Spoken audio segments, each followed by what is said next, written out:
Hello again, everyone. Welcome to another episode of Game Pass Grab Bag Sidequest episode. Very long title. I was going to read the whole title, then I was just like, you know what, this isn't working. No. You just call it the Sidequest. I just like how you clearly, your brain just nuked itself in the middle of that sentence. I mean, like stared at the screen like, what do I say? Well, you did a podcast before. You always get in this like muscle memory of like saying the script over and over again. And then when things are different, you're like, what do I say here? Yeah, you just got to call it out. This is weird. It's not normal. It's not a normal episode. Yep. So Sidequest episode. I'm your hardcore gamer host, Andrew. With me joining is Aaron, I'm going to call you the noob gamer now. You should, because that's what I am. And I do want to make sure I set the precedent for everyone here, because I get roasted sometimes online for my bad takes, but I'm acknowledging their bad takes. So I hope that people just can understand that I am the noob here. I am the noob here. But yeah, we've had some people even request too that, you know, maybe we should cover some more news or just some episodes where you just kind of talk about some things, games we've been playing, because this year has been nuts, especially when it comes to Game Pass, but video games in general. There's been a lot of heavy hitters coming out this year. So we've had some people say, hey, you know, we should do some more talking episodes. So tell us, do you want this? You know, obviously we'll see on our downloads as well, but you can easily reach out to us. I will have our link to our link tree, which will bring you to everything. We, are active on our Discord. We have a Reddit going. Or if it's just simpler for you, do it on Spotify. Spotify's comment section, they've updated it now. I can reply to people. People can reply back to me. We can have a conversation on Spotify. It's great. But and not only that, other news coming up. We also will be having a website kind of being worked on right now. So it's a little bit early in development, but because I know some people asked us as well that we should have a area where people can look up our past game reviews instead of having to listen to the entire episode. They can quickly look and just see what we gave a game for a score. So we're trying to consolidate that all into a website. So hopefully you guys can see it. But yeah, so make sure you join us on our YouTube or in all our Discords and whatnot. And yeah, we record normally on Wednesdays around 8:30 EST. So you can join us in our live recordings, join the conversation with us. We always love having people and talking to people. But yeah, that's about it for the show notes. But this episode, sorry, Aaron. I was just going to say, you did a good job getting through all that housekeeping there. I know, again, this is out of your comfort zone, but you did a good job there. I just want to encourage you. That's all. But yes, so this week's episode, so me and Aaron thought we'd do a wrap up. We've obviously played a lot of games on Game Pass. Talk about something to acknowledge that Keith is not here right now. No, Keith, forget Keith. People have been asking for him to go away. So. Keith is actually in the chat. Sorry, so yeah. Welcome, Keith. Keith is going to get roasted in real time. Keith is not here. It's just me. It's just me and Andrew today. Yep. Keith is actually away on assignment. I'm just kidding. I've always wanted to say that. Keith just got a new job, and he's like in Jersey or something right now. He didn't really tell us the details. He was just like, I'm going to be in Jersey. So he's probably getting trafficked right now or something. We don't know. We don't know what Keith's doing. I just wanted to say he was on assignment. I like that. He's doing something important. Yeah, so that everyone's like anticipating he's going to come back with some important information. He's got nothing. Yeah, that's good. But yeah, me and Aaron want to talk about like what we thought about the games coming out this year so far. Later this week, too, is also going to be the Xbox Showcase and the Summer Game Fest. Whole bunch of games being announced. We plan on doing another episode on that, which we usually do every year of recap. So look forward to that episode, or don't look forward to it. I'm not your mom. But we'd also talk about some gaming news. The Xbox handheld is supposedly being on hold. Yeah, so it's a hold held. Yeah, because you're supposed to hold a handheld, so that makes sense. But or could it possibly be canceled? Talk about that. We also have some talk about xCloud has expanded its gaming library, and some of our summer showcase or the Xbox Showcase predictions, where we hope to see coming out in the future. But yes, Aaron, let's get into this. So we are now recording in June, so we are about halfway through the year. We have covered some banger games on Game Pass, and we've been playing some games that aren't on Game Pass. Aaron, what have you been playing? So, banner year for Game Pass right now. So, congratulations to everybody that's got a Game Pass subscription, because this is probably, I think this is the year. Like, this was the year it solidified itself as 100% unquestionable. This is here. Like, this is here to stay. Because this year we had Black Ops 6 was supposed to be the biggest release in Game Pass history. I don't think it was, though. I actually think there were other games that are probably going to surpass it here this year. So as far as it goes for games outside of the Game Pass realm, I've mentioned this on the podcast many times at this point. I am the noob, and I like to play really simple, competitive, typically free to play games. Right now, there's no question about it. Marvel Rivals has been my favorite game since Christmas. Still, But it can't be your game of the year. It came out, what, like 2 years now? no, it came out Christmas. It hasn't been that long. Jeez, Andrew. What? You think it's I'm better? trying to think. I saw a game that was like 2-year anniversary, and I was like, man, I thought that game came out like last year. No, it wasn't. No, It I'm wasn't thinking of that something one. else. Yeah. Okay. So I've had a ton of fun with that game. Totally up my alley. On PC, we've mentioned before in previous episodes, I'm a big Diablo fan. But this year I've been playing a lot of Path of Exile 2, which has been really good. That is also on Xbox. You can download that for $30 to get early access. It is worth it if you do like ARPGs. I would 100% recommend it. There is another one on PC that is just PC only at this point, called The Last Epoch. That one was also great. That had a big update this year. So if you like grindy ARPGs, awesome. I've also been hooked. You and me, last night, we played a little bit on stream, some Fragpunk. That was Go to our shown YouTube, off. check it out. Yeah, that was shown off last year's Xbox showcase. I think they showed it off like 2 showcases. I I could have sworn, I remember seeing it multiple times. It could be other showcases, but that game did get shown a lot. You could be right. I just remember being on the Xbox showcase and being surprised at how close it was coming out. Yeah. So, and it did get delayed, but that's why I kind of like, I'm like, that was last year that we saw that. And I remember when it showed it, I was like, I'm into this. Like, this looks really, really cool. And it didn't have much to say about it. It was kind of just one of those flashy trailers. But if you are a fan of Valorant, but you want it to be a little bit less twitchy and a little bit more actiony, it's right up your alley. Again, So the word you're looking for is less sweaty. less sweaty.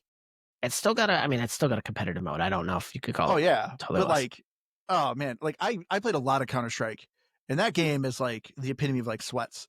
And it's also like it's so backwards too, because they're like, oh, you have the AK-47, you aim at people's ankles, that's how you get a headshot. And it's like, how are you supposed to know this? Like, come on. I don't. If I have a gun, I need to shoot somebody. Like, not aim at their ankles to hit their head. I don't love that hyper twitchy Yeah. tap fire, which Valorant has. So even on console, I just cannot get it. But I can get into Fragpunk. Fragpunk works for me. So I've been having a ton of fun with that. These are almost all free to play games. Yeah. So it is kind of wild to see that. And then the other one that I'm really excited for, it just launched into beta. It will launch officially on Summer Game Fest here on Friday, which is Splitgate 2. Love Splitgate 1. If you like Halo and you like Portal and you like the sliding and movement mechanics of Titanfall, that is all in this game. So if you like those games and kind of wished all those games were in one game, you can now get that through Splitgate 2. So those are kind of the ones I'm the most excited for. We played a lot of the Splitgate 1. We did. It's a cool story. It's literally 2 college students who I think built the game for a class. If I remember correctly, it's actually kind of a funny picture, just the 2 of them. It had a stupid name for the original version of the game. I don't even remember what it was, but it's a picture of them kind of showing off their game. And they've been able to make a studio of it. And Splitgate 1 was successful enough that they were in like Splitgate 2. So super excited for it. There's just a lot going on right now. There's a lot of really, really good games. So even just outside of Game Pass, there's plenty to play. And we also played the beta of Wildgate. Yeah, I don't know what's going to happen to Wildgate. So Wildgate is created by some ex-Blizzard developers, and you can kind of feel it. Like, you can kind of feel the Overwatchness to it, the colors, the character designs, you can kind of feel a little bit of that in there. But I don't know what's going to happen to that. I'm curious as to what that's going to sell for. It's going to be free to play, or if it's going to cost money. And if it costs money, is it just going to be dead? So I'm a little nervous for that. It's a fun game. I think it has to get a large audience to stay alive. Yes and no. I mean, already, so people who don't know what Wildgate is, it's a little bit like Sea of Thieves in space, where you're in a crew of 4. It's a mixture of like Sea of Thieves and a battle royale. It's 5 ships, so 5 crews in a small area. You're trying to upgrade your ship in order to get an artifact that's kind of in the center-ish area of the map, but it's surrounded by dangerous hazards. You got to grab it and escape, and if you do, you win. Your ship gets blown up, you're out of the round. More out of the game, because it's not like there's not actual rounds. But I had a lot of fun with it. So like the fact that it's only 5 crews of, 4-person crews, it needs obviously at least a decent amount of people, but it's not like Apex or Player Unknown or, those Fortnite where you need hundreds of people. So it could, I think, sustain with a relatively small audience. I guess you're right. It's a smaller map. The game runs a little bit quicker. Yeah, the rounds weren't too long. I think it was a little bit more like 20 I minutes. guess it's like an extraction shooter, but the problem is you don't extract with anything for like progression. Well, So this is the beta, so it could yeah, change. yeah, You unlock new species, which all play different, though. sure. Yeah, I think there is a progression, but if you're thinking of something like Tarkov or something like that, where you're extracting with items that you're now using in kind of a meta progression to go back in, this doesn't really do that. It resets you. So it's more about the fun you're having and trying to win more than it is, I need these items. We need to go find these items because I need them. But yeah, super, super cool idea. So I'm excited for that. I want to hear more about that. But what about you, Andrew? What else are you playing outside of just kind of what we reviewed? Boy, okay, here I we know, go. yours Game of the is- year contender. So I bought Cookie Clicker. Uh, You can't call that game of the year. That came up like 15 years ago. so By yeah, the this way- is kind of embarrassing to admit. I can't. It's not just me. Keith also bought it, so I'm also gonna throw him under This the bus. game is free on a website. It's always been free on a website. It's a Flash game. You did not need to spend money on this. Why did both of you do this? Because it has achievements, Aaron. Okay. Oh my! I had credit. Well, Keith had credit too, but Who like I literally. cares? You said that to me last night, and I thought about that, and I was like, so what if you had credit? Throwing credit away doesn't make you make this better. Okay. Well, okay. So my thoughts on Cookie Clicker, I will say, yeah, don't buy. Don't buy. Because all right. So if you're not old like us, so Cookie Clicker, I'm gonna say it is definitively. It is the first idle game. If not, it's at least the first well-known and well-made idle game.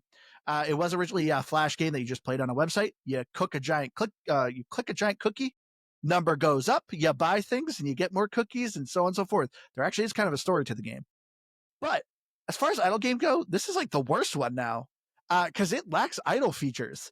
Most idle games that are free still run when you close the game down. Cookie Clicker does not. So this game is not winning, any green awards because you were burning electricity just running your Xbox here so you could get some cookies. I mean, Which is also pretty meta if you know the story of the game. It's kind of meta. this is why the game worked as a web browser game. Yes. Because you could literally just keep that tab open and it would run. It was just always on. It is not. How much did it cost? $5. That's too much. Well, yes, I agree. It was too much. I do kind of regret. I have buyer's remorse. that is a 99-cent game. I If got anything. my 5-year-old daughter to it. She's like, hey, and she loves clicking a giant cookie. I mean, There you go. I spent many hours hooked on that game. I mean, again, 15 years ago, I was hooked on that game, and I remember having it up at work, and I would just always have that tab open. So I would go check on it, make my upgrades, and then go back to doing what I was doing. I have zero interest in going back to this though. I don't mind it. I don't mind a mindless, idle clicker game. I don't mind them No. because they are for what they are. They're not like I'm not going in. Yeah, I'm not looking up guides online for it. So it's just or watching YouTube videos. I'm watching streamers playing Cookie Clicker. I'm not doing anything like that. So they're good for what they do. But I don't need to pay $5 for that. I don't. But I will say, because of this game, I kind of went down a rabbit hole of like old games. Do you remember? So, because me and Liz, my wife, we were talking about, our 5-year-old's going to kindergarten, always try to get her to do homework. And I was like, you know what? I learned a lot of things from video games. Like, I learned math from Number Muncher. Do you Yeah. remember that game, Aaron?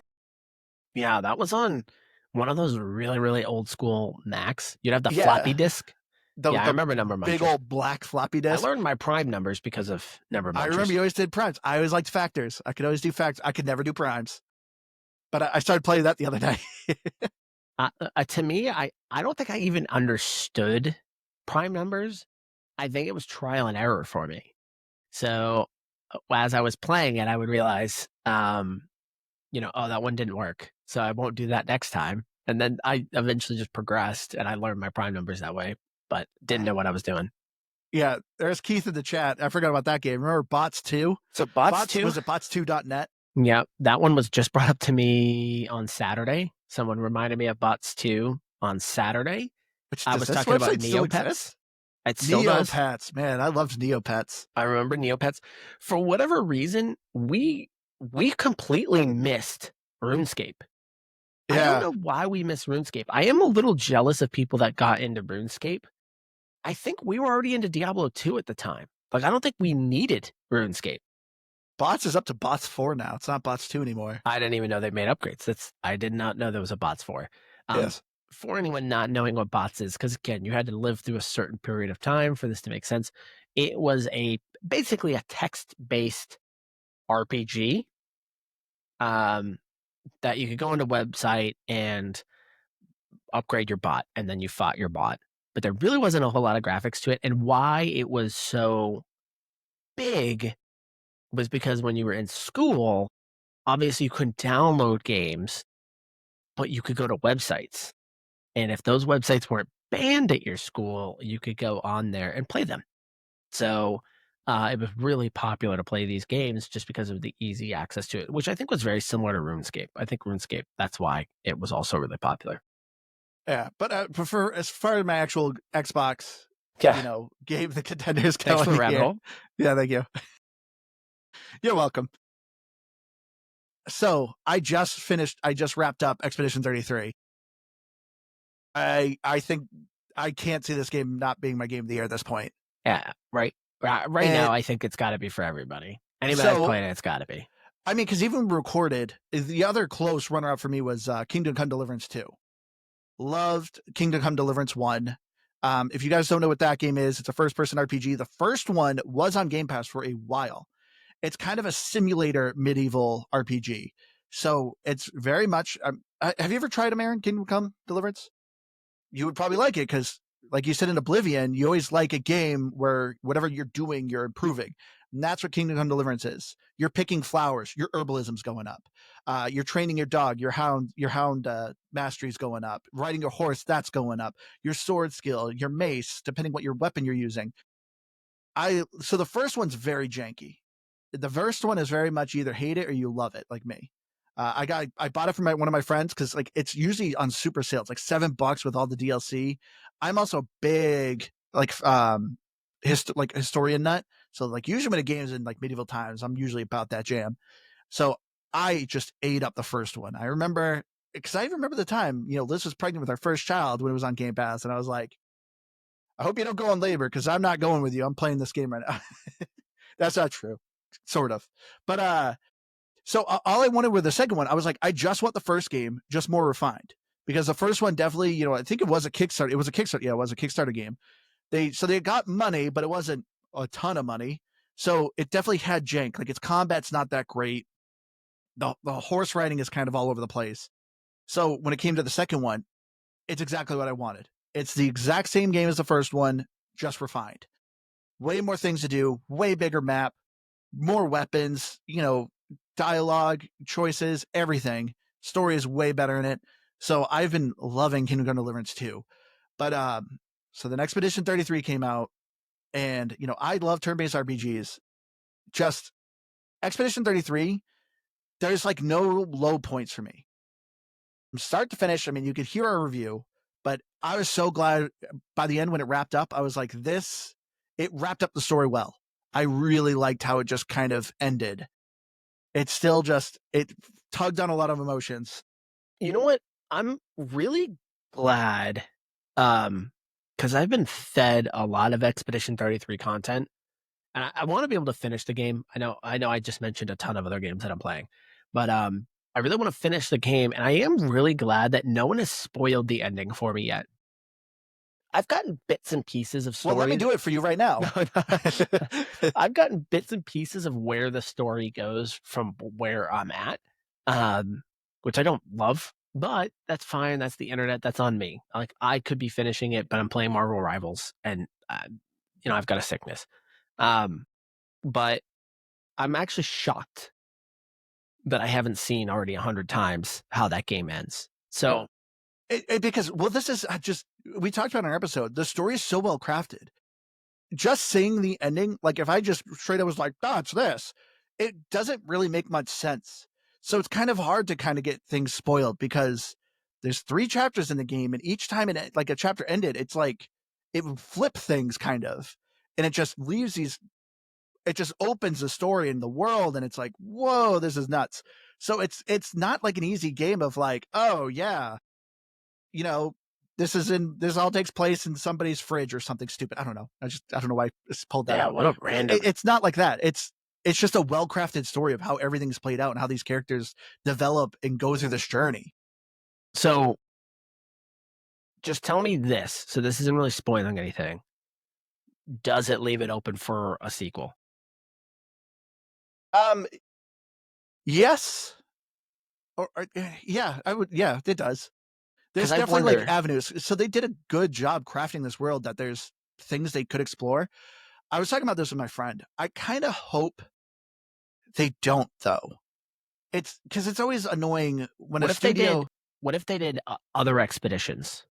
So no, what I was more kind of hoping they would do is very similar to game we're covering right now, Metaphor, but the Persona series or Final Fantasy series, where when you're playing that game, you know what you're getting into, but it's a different story and they don't really connect.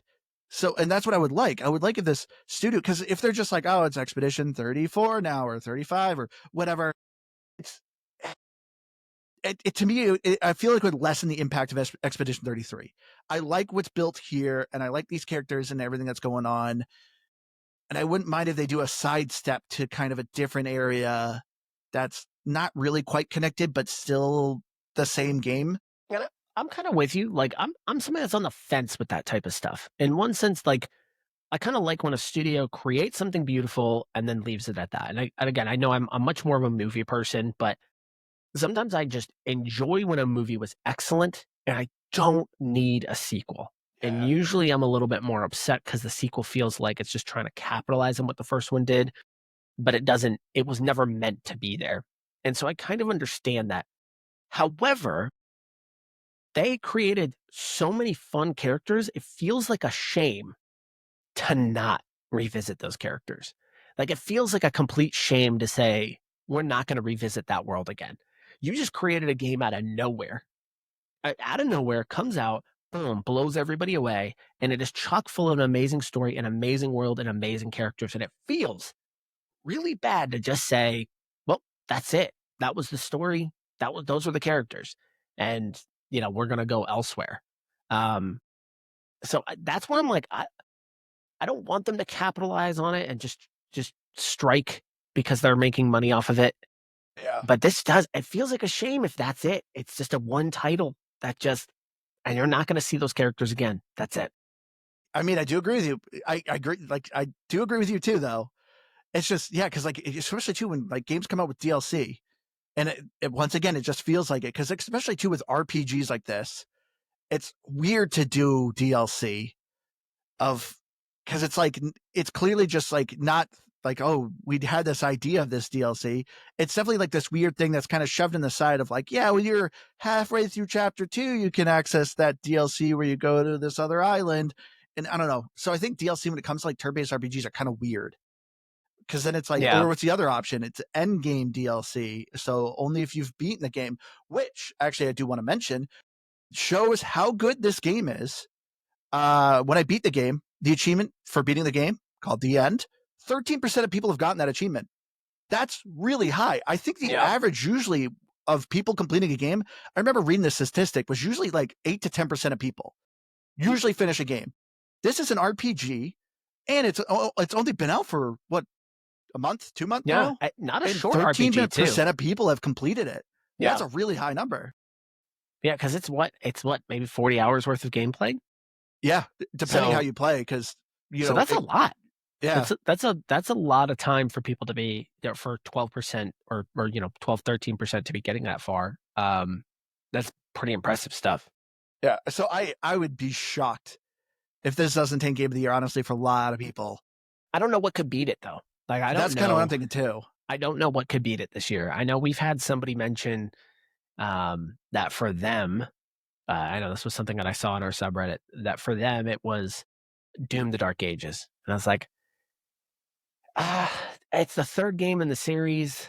I don't think it did enough to improve on the other two games. I don't know how you get to Game of the Year on that, but obviously this stuff is old preference. Obviously, you may be the rare person who doesn't like Expedition 33, and you've liked first-person shooters, and that's how you get there. But even me, who does not care for those types of games, like I don't care for turn-based RPGs like at all. I like really grindy RPGs. I like loot-driven RPGs. That's not any of that. But it was such a good game. It was impossible to ignore how good that game is. Yeah, like it's crazy. It's like every aspect of it, the music to the end. I'm still listening to the soundtrack on Spotify. It's a really good soundtrack. But yeah, besides that, yeah, I've been playing with you some Marvel Rivals still. But I wrapped up Doom: The Dark Ages. Well, I did that on our episode. Yeah, Doom: The Dark Ages. It was good. Just I was expecting a bit more, which is just kind of disappointing. But yeah, if you are just joining us and haven't really listened to other episodes, I'm gonna make some other quick mentions. Check out South of Midnight. South of Midnight was possibly a contender, and I would still honestly give it an honorable mention. I really like South of Midnight, but it definitely wouldn't outdo Expedition 33 for me. No, it was really bad timing for South of Midnight. And it's not like anybody could have prepared for that. Nobody could have prepared for Expedition 33 being as good as it is. I thought it was going to be a very niche title. I honestly thought it was going to be very niche, and that's what it was going to be. But South of Midnight just got dwarfed literally like 2 weeks later. Yeah. By just kind of a massive game hitting Game Pass. But South of Midnight is really, really good. Graphics are great on that game. The stop animation and crafting that went into that is gorgeous. At that point, it was the best soundtrack that I had heard in a long time. But again, immediately dwarfed just a couple weeks later. But I loved South of Midnight. I was, again, a very, very pleasant surprise for me. I think that was kind of something I said on the episode, that this was a big shock for me. I thought it looked okay on previous Xbox showcases, but whatever. And I loved it. And then it was just 2 weeks later again, we got to Expedition 33. I'm like, well, never mind. That's what surprised me even more. So, just thinking of that stretch there, you had South of Midnight, Blueprints, which again was really hot. I saw a bunch of publications say that might be Game of the Year contender. I thought that was crazy. I still think that's crazy. But just saying, in the gaming spectrum, even if it didn't resonate with me, it resonated with a lot of people. And then you had Expedition 33, and then you had Doom: The Dark Ages. Like, you just had this just stretch of games that were just huge hit. So, gosh, what a year so far. I know. And then, so finishing Expedition 33, which just hit Game Pass, is Metaphor ReFantasio, which that was a lot of people's Game of the Year last year. So playing that right now. So this was what I was nervous. Will I like it? Do you like turn-based RPGs? No, in general? You said you didn't. Probably not. No. So it doesn't have anything else that's gonna. For someone like you, no, I don't think it'll hook you, because I remember this is what I loved about Expedition 33, where I'm like, oh, most turn-based RPGs, it's like 2 hours of exposition, building up this character, building this world, things are going on, this is a kingdom, blah, blah, blah. And that's what Metaphor ReFantasio does. So it is a very slow burn. It's taken a while. I'm starting now getting into the groove of it. It's very much like Persona. Like, it feels very much kind of like Persona. It takes a while for it to sink its teeth into you.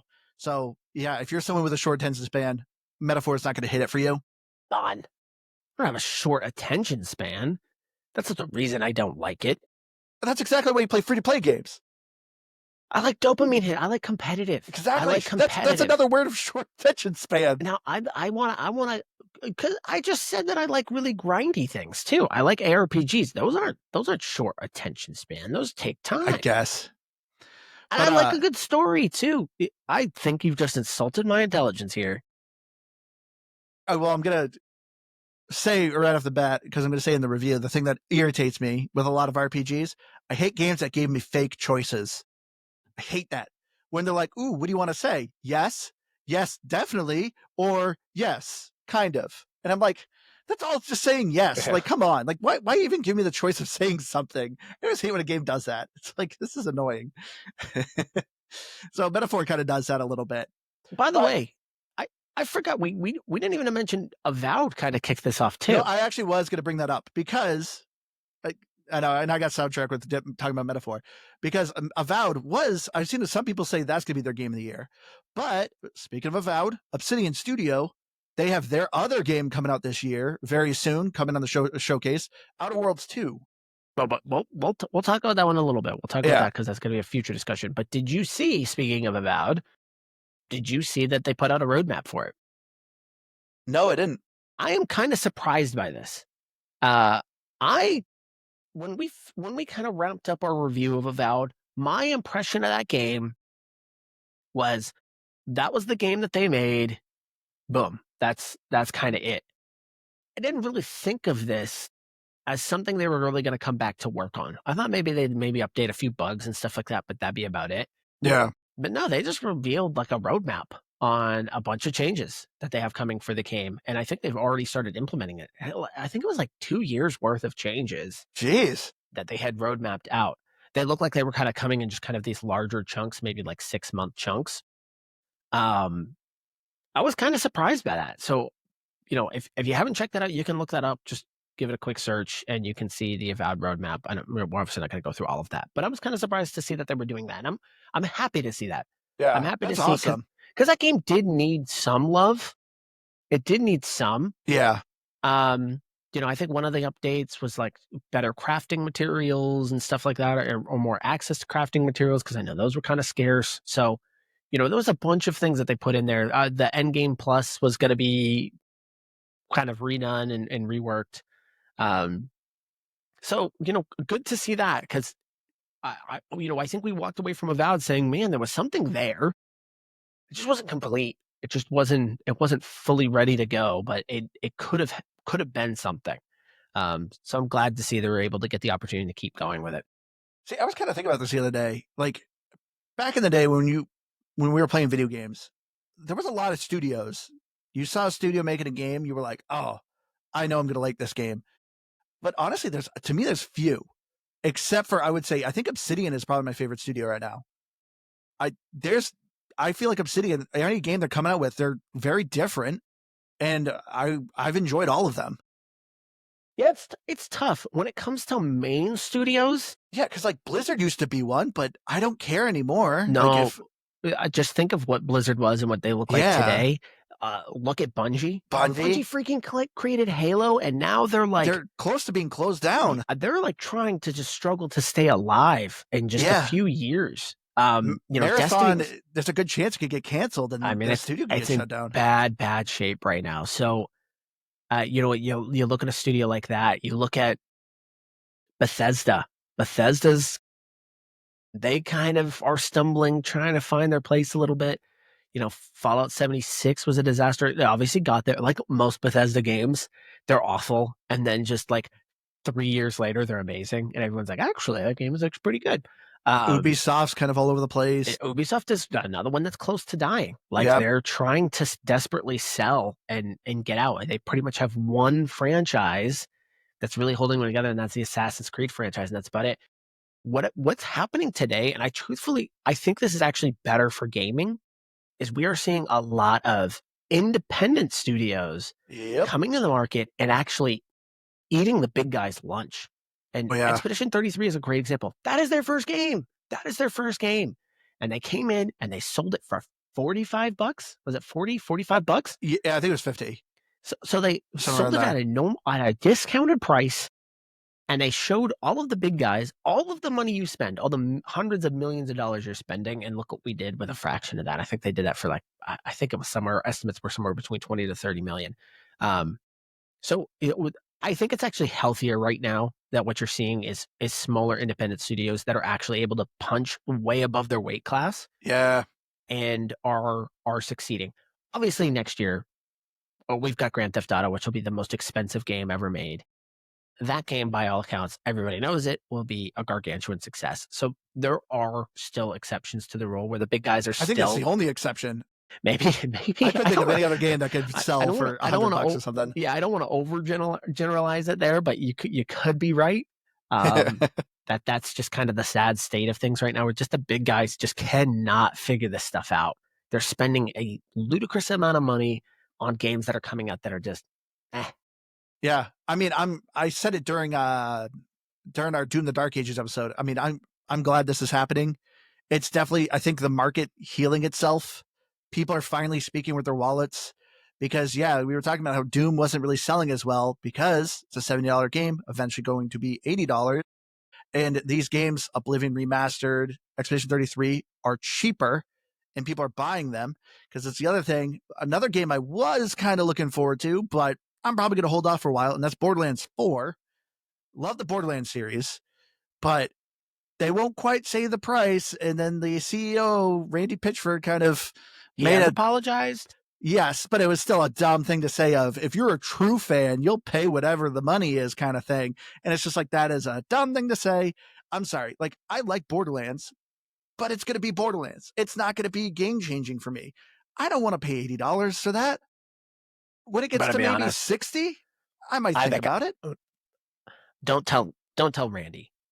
I would probably pay $80 for it. I'm gonna be honest Really? with you. You think you'll buy it day one?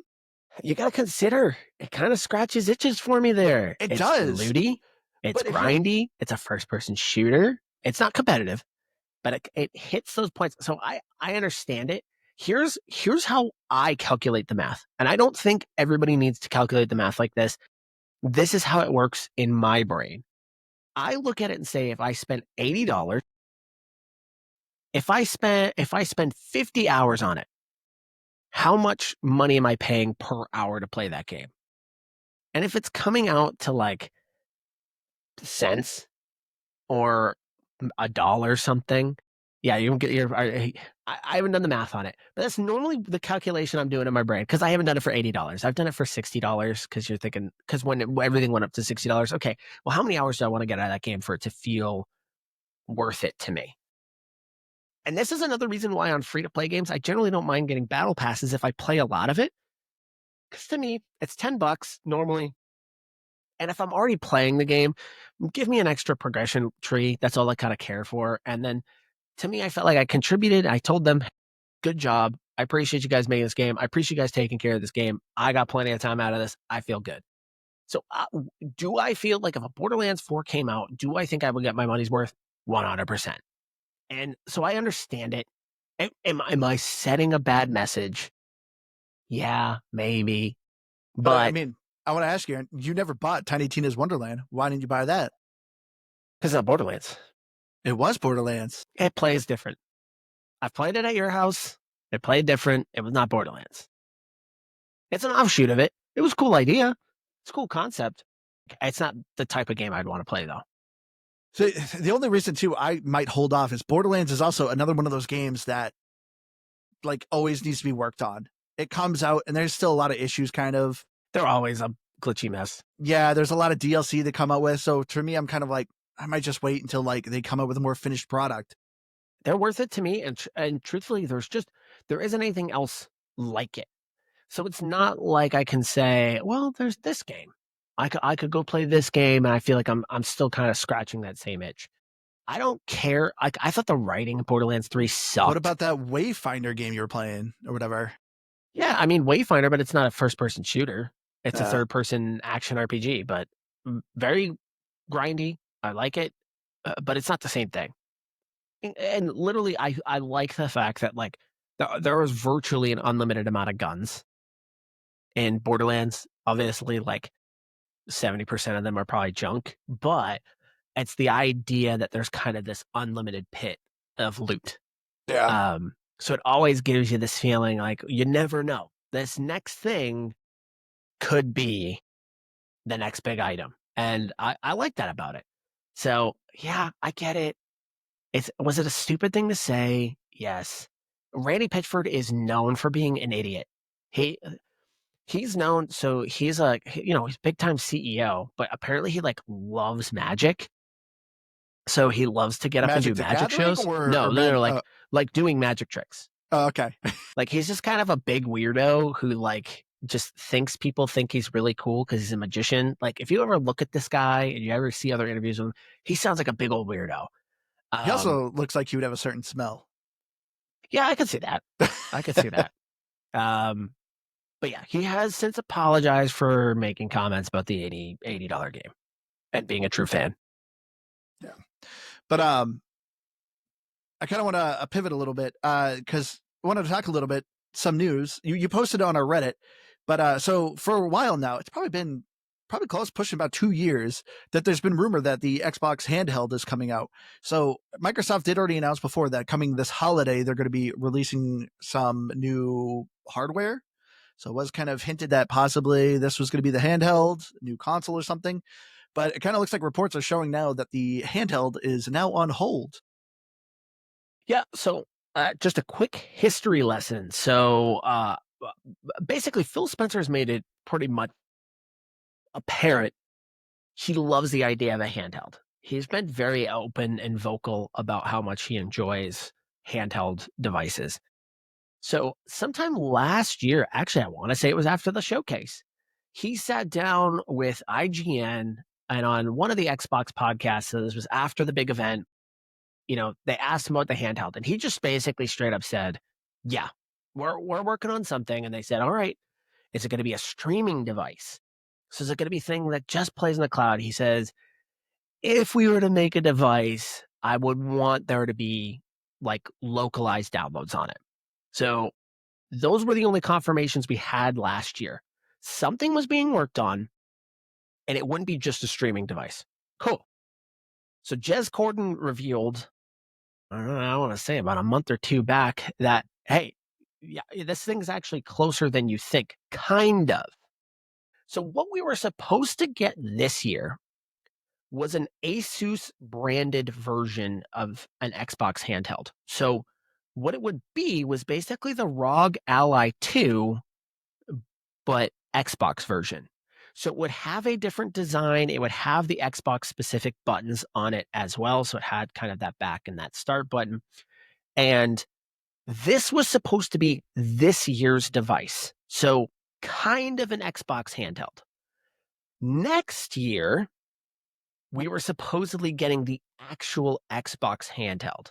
So we'd actually be seeing not just a partnership with ROG, but we would be getting the actual Xbox version of this. Additionally, on top of it, Jez had kind of suggested, so this is all kind of speculation and rumor stuff that he's probably heard. He does have a pretty good inside scoops on this type of stuff, but it sounded like the idea is that the next Xbox would be your normal console, but then the Series S version, so the lower version, would be a handheld device, which I think is actually a smarter move. If you're going Yeah. to reveal these two products, make that secondary one different. It activates and you use it differently. It actually probably appeals to the same person. I could see the person buying both, where I wouldn't necessarily buy an S and an X. If I've got an X, I don't need an S, but maybe I need a handheld and a console. So all of this stuff being put on hold, it sounds like what the issue is right now, and this is the number one complaint. Anybody that currently has a handheld, I've got a friend who's got a ROG Ally right now, and he says you cannot play Game Pass on it. Like it is just not compatible. It does not work that way. And everyone says that Windows on the handhelds sucks. Yeah, specifically the Steam Deck. Everyone says you Spe- can do it, but it's like jumping through multiple hoops. Even on the ROG Ally, Yeah. it was a mess. The only thing I could do was stream because I went and held it last week because I was like, I kind of want to feel what one of these feels like. I had to stream Doom: The Dark Ages on there. So what it sounds like, at least according to rumors, so this is speculation, it's not that the devices aren't ready. The devices are fine, but the software's not ready yet. It's not ready for showtime. So the hold is much more saying they want to create a launcher that feels as good as Steam feels right now. You can pop it, click on the game, it starts right up. And right now, they're just not there. Windows was just not prepared for the handheld shift here. And Xbox clearly wants to make sure that the Xbox experience feels very good on console, feels very good on handheld. So it sounds like that's where the holdup is right now. I'm excited for this. Do you think you'll get it? I don't know. So I held the ROG Ally because I wanted to see what it felt like. And I hate to say it, but I think my hands might be too small for this thing. You I do know have it freakishly sucks. small hands. I have freakishly small hands. And so I was using it and like the bumper and trigger, I was like, oh, this just feels really far away from where the sticks are. And I was like, I was hoping it would kind of like I could just close my eyes and it would feel like I was holding an Xbox controller a little bit. But it didn't. So this Xbox version does have a different shape to it. So I don't know if I can make it feel right. Or you know what though? Maybe I would. I would just play certain games on it. Maybe I just wouldn't play FPSs on it. Maybe I would just play something that's a little bit easier to just play on a handheld.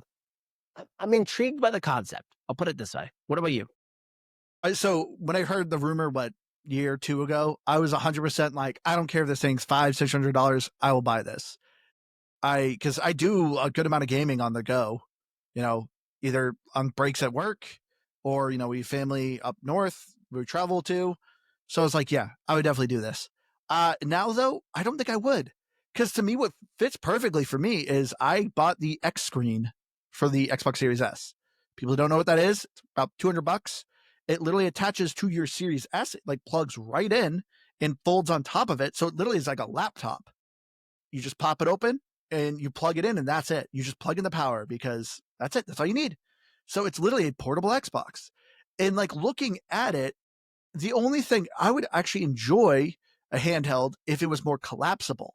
But these things are so big and bulky that I'm like, it's not really convenient. It's not like something that's super easy to kind of put in a pocket.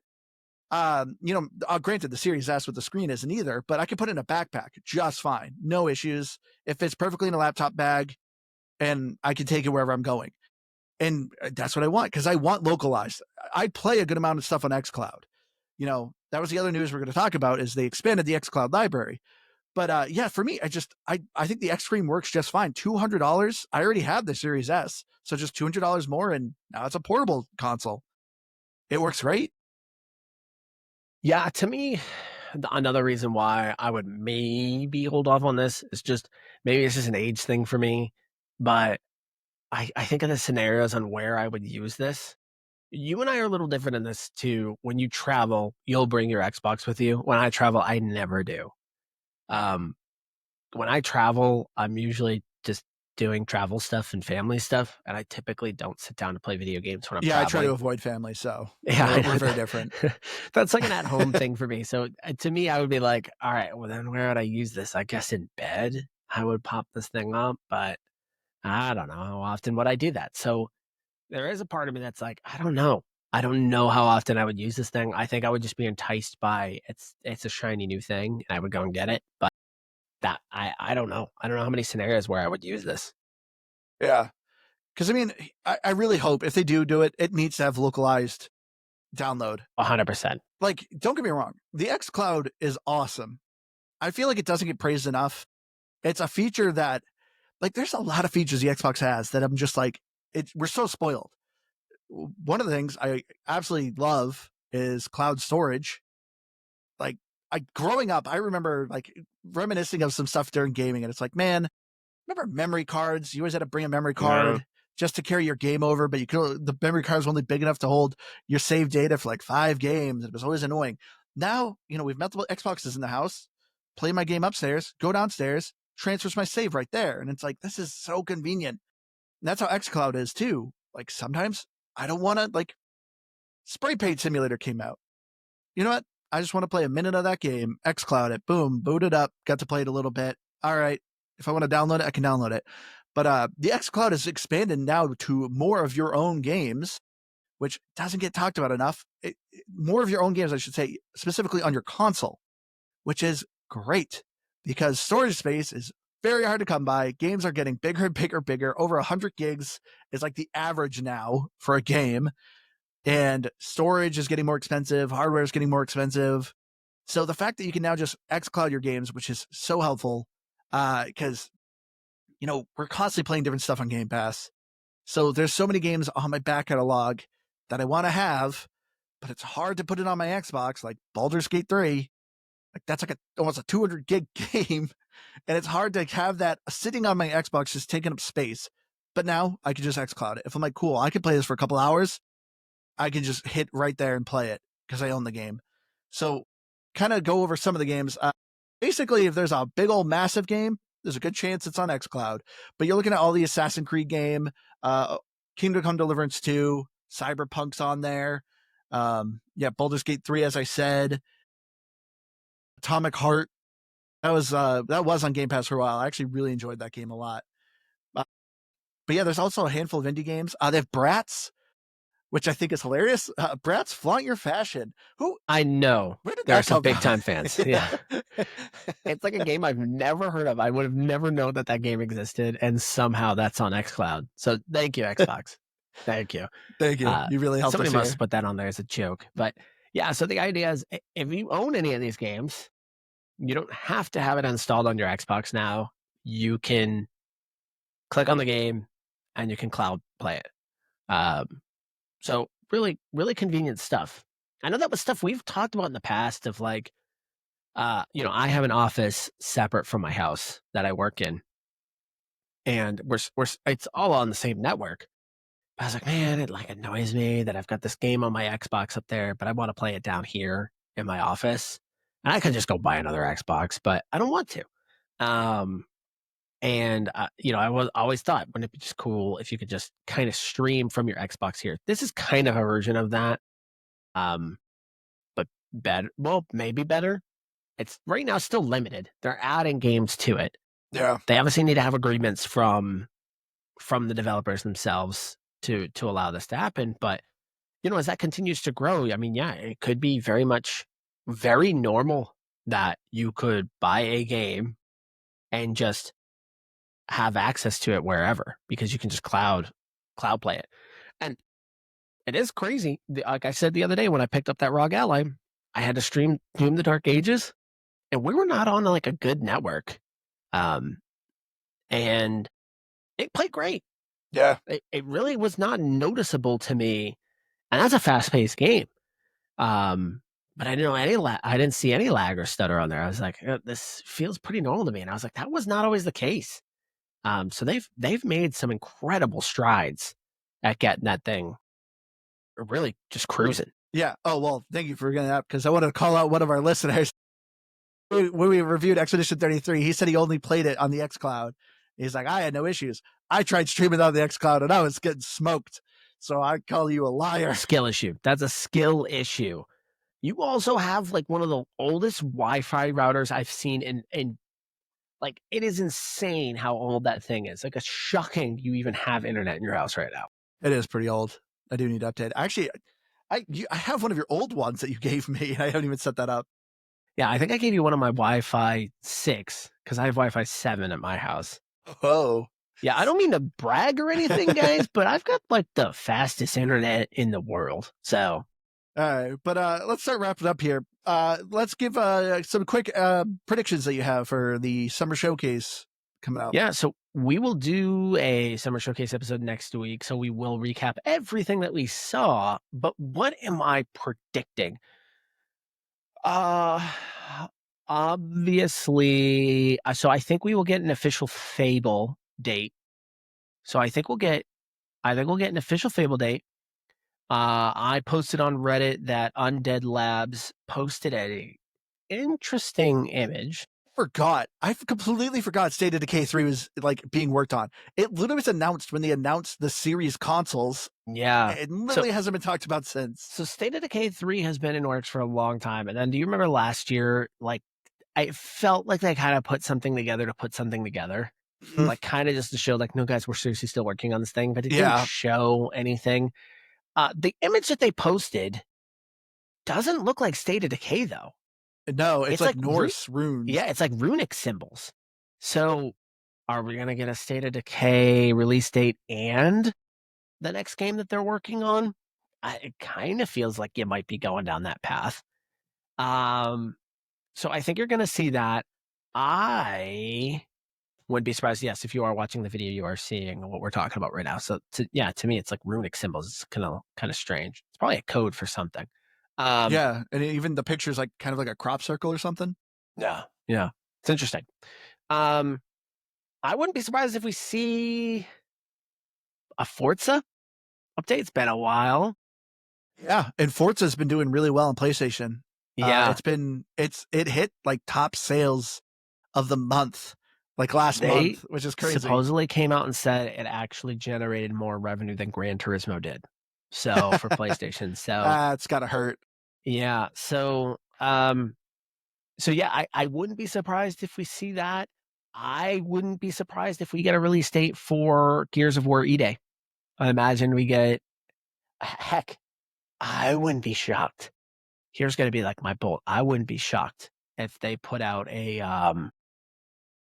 like a beta date, like a pretty up close beta date to do the multiplayer for Gears of War. I feel like Gears of War has a history of having these really kind of epic Yeah. beta tests for their multiplayers. So I wouldn't be shocked if we see something like that as well. But I'm not sure if we'll see any major. Do What you about think we will Halo? get? I wouldn't be surprised if that once they went to Halo Studios and they showed some concepts of things that they were working on, and that's been rumored for a few years now that they've been working on a Unreal Engine 5 version of Halo, and they're getting rid of slip space. Uh, I wouldn't be surprised if you see something like that. Do you think we will get here? So, not even predicting what it will be, but do you think we will get a surprise drop? No. Okay, this is what I hate. Uh, I keep wanting to say no. Like this is a beast that Microsoft created, and it always irritates me because literally every showcase now, ever since they did Hi-Fi Rush, everyone now expects a shadow drop, and anytime they don't do one, which has only been like one other time they did another one, which was like I think last year when they did Ninja Gaiden, Well, which was sort of it, let's But be clear everyone's now though. always like, this showcase sucked. There was no shadow drop. And it's like, come on, people. They did it one time. They've technically. So I do want to push back on that a little bit though. They've technically been shadow dropping a lot of games. Take for instance, again, gosh, add to another list of the Oblivion remaster. Yeah. That was a shadow drop. Yeah. That wasn't announced. It was suddenly they did an event and they said, "Hey, this is all the things that we've changed to it. By the way, it's available on Game Pass right now." So you could say, "Hey, that was a shadow drop as well." Here's the reason why I do think there'll be a shadow drop. The reason I think it'll be a smaller game, very similar to Hi-Fi Rush. They've got so many studios. And I think what Xbox needs to continue to do, obviously take your big swings, hit your tent poles, whether that's your Gears of Wars, your Halos, your Skyrims, stuff like that. Like, yeah, hit your big guys.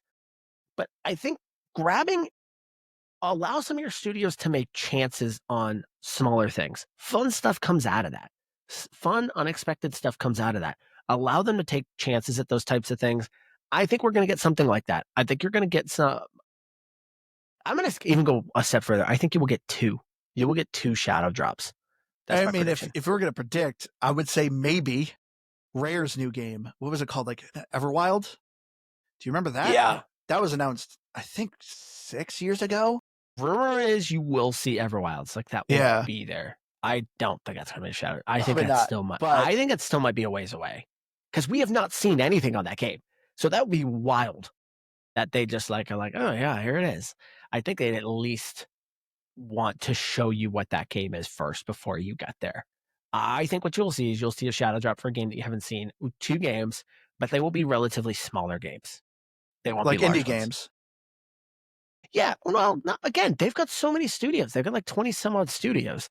So not all of those are working on massive projects. Some are working on smaller ones. Hi-Fi Rush is like a great example, right?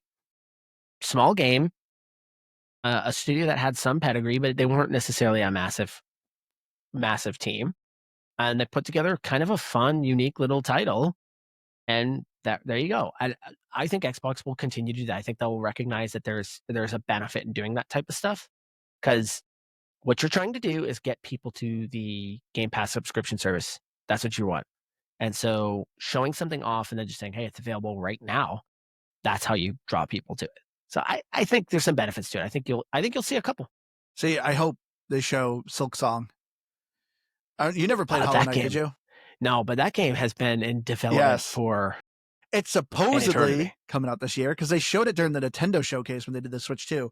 It was literally like a quick, like there it is. Like they didn't even say anything about it. It was like a quick cutscene of it, and then next thing. So I mean, if anything, I think they'll probably show that during the summer showcase on Friday. But I thought there was talk that it was going to hit Game Pass, Silk Song, which if it I can is, see it. I could see it being on the Xbox showcase, but that would be awesome. I know a lot of people have been waiting for that game. I mean, I've been waiting for it. I really liked Hollow Knight. But no, Do you think yeah, we get a Perfect Dark release date? I would say so. I would say no. It looked well. Like it looked like it was pretty good in development with that last showing of it. I know it's gone through development hell. It's gone through like multiple studios having to come in and help it, but it looked pretty solid. Like it had a good solid chunk of a gameplay. I wouldn't be surprised. It's never going to show there. I think we'd get a release date. I think you get a release year. I think they say next year. Possibly. And then I will almost bet money if they do that, if they just give a year, that's getting delayed. See, Xbox has been doing a better job at like being more broad with the release dates, which I like. Because that's the thing. I remember back in the day of E3s and stuff, it always irritated me when they're like, "Hey, we're making this game. It's like 6 years down the road," and I'm like, "Why show me? Like why build the hype? Like I'm not going to pre-order a game that's coming down in 6 7 years. Like why do this?" So I love when it's just very much like what we're showing you is coming out this year. Obviously, some things happen and things get delayed. That happens, but a good amount of those games still at least kind of hit their area, like their release dates. So that's generally one reason too. I like these shadow drops. I don't like to wait. Show me something. I get excited for it. Tell me it's coming out within the next week or so. I'm gonna be anticipating it. I don't care if I have to wait. Just make sure you spread out your releases so it feels like you're getting something new at a pretty consistent basis. They've been outstanding at that. So tell me this, kind of my final question. Do you think we see anything on Skyrim or the next Elder Scrolls game? I guess not Skyrim. I would probably say,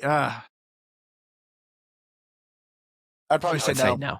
I would say no as well. Because the fact that they're kind of doing Outer Worlds 2, like their own showcase at the end, kind of like, because Skyrim, that feels like that's the big game. It's kind of, yeah, and Skyrim is kind of similar to it. I mean, granted, Outer Worlds is sci-fi, Skyrim is fantasy, but it's still kind of the same game. I don't know. If anything, I think at most they would just say we're still working on it and maybe show a cutscene, but I doubt Skyrim's going to be there, or not Skyrim, but Elder Scrolls 6, which is funny because I remember seeing a video. There's of course toxic stuff already going on with it, but they're like, oh, the next Skyrim that's coming out next year. It's like, it's not coming out next year. It's not coming out for another 3 or 4 years, I think at least. I think we're way away from that actually launching. But yeah, to me, I think, especially doing Fable, if Fable's going to be coming out this year too, I think they're going to do a good showcase of Fable and get a release date on that. Which, how are you feeling about Fable? I'm kind of excited for it. I'm still a bit on the fence. I love playground games, so I'm excited for that. But there was a lot. It didn't show enough. Yeah, I get it. It's kind of more just trust in the studio, than anything else. And, yeah, I mean, there wasn't much to see, and then people kind of complained about the graphics and stuff like that, but I don't know. This stuff doesn't really bother me that much. Seems like it captures the humor for the most part from what I saw. Um, so yeah, I think that's going to be good without really seeing much about it. I just I'm anticipating Dead or Alive being pretty good. John in our chat just mentioned that he started listening to us during our Moonlighter review. Thank you for reminding me. Moonlighter 2, I think that's going to end up showing, I think, on Friday. I loved Moonlighter. I don't know if you ever played that. I did not. But that was a top-down dungeon crawler where you also run a shop where you sell the things you collect. That game was super fun, but they're coming with a sequel of that. So I know that's getting close to being finished. So I'm hoping that gets released very soon. And I hope it comes to Game Pass because the first Moonlighter is still on Game Pass. That is a great game. You haven't checked it out. But yeah, but I don't know. For other things coming out, I would love to see some new IPs. Like, don't get me wrong. I love these, like you said, I want risks to be taken. For me, I want to see what Double Fine's making. The last thing they did, what was Psychonauts 2? I don't think we've heard anything from them since. Yeah. And Double Fine's one of my favorite studios. I love what they do. Like, their games can be very unique and interesting. Psychonauts 2 was a great game. I love the first one. So I really want to see what Double Fine's cooking. Because, yeah, I haven't heard anything from them. But, yeah, besides that, I don't know. But as far as Game Pass going, though, yeah, there's still a lot coming out this year. We're going to be very active. we have a lot we got to cover. It's still a busy year. But yeah, we're gonna wrap it up here. As we said, we will be doing a summer showcase episode. We'll probably record. Do you think? Wait, no. Yes, it's on Sunday. It's on Sunday morning, so we could do it on Sunday if you want to. So yeah, well, more than likely, we might be recording that a little bit after the show on Sunday. So if you want to come join us then, hopefully come join us then. We'll notify you guys in the Discord. So if you are in our Discord, we'll let you know if we're going to record on Sunday or we're going to do that on Monday. We'll see. Yeah, we try to post stuff too on our Twitter or I don't know, wherever we are, Facebook or anything, but it's always so hard. There's so many things around, so it's always hard to make announcements. Social media accounts. Yeah, we're too old, guys. Well, 3. Keith's not here at the moment. So the easiest way for us to reach you guys, if you ever keep up, join our Discord. I'll have the link to everything on our show notes. Thank you all who join us in our chat here. Thank you, John, for joining us, and Keith and Sam. I always love having you guys. Like I said, tell us, do you guys want more of these episodes of us just talking? Obviously, write us a message. If not, we can also just see the downloads. But thank you all so much for joining us. I've been your hardcore gamer, Andrew. You can find me on Xbox Live at Firebird0952. As I said, our website's coming out soon, so keep an ear out for that. Aaron, did you want to say anything? And I'm Aaron, and you can't find me anywhere, so don't even bother looking for me, because I ain't there. I know, his family's been wondering where he's been. Yeah. They can't find me anywhere. I'm not there. All right, everyone. We love you all. We'll see you again next week. See ya.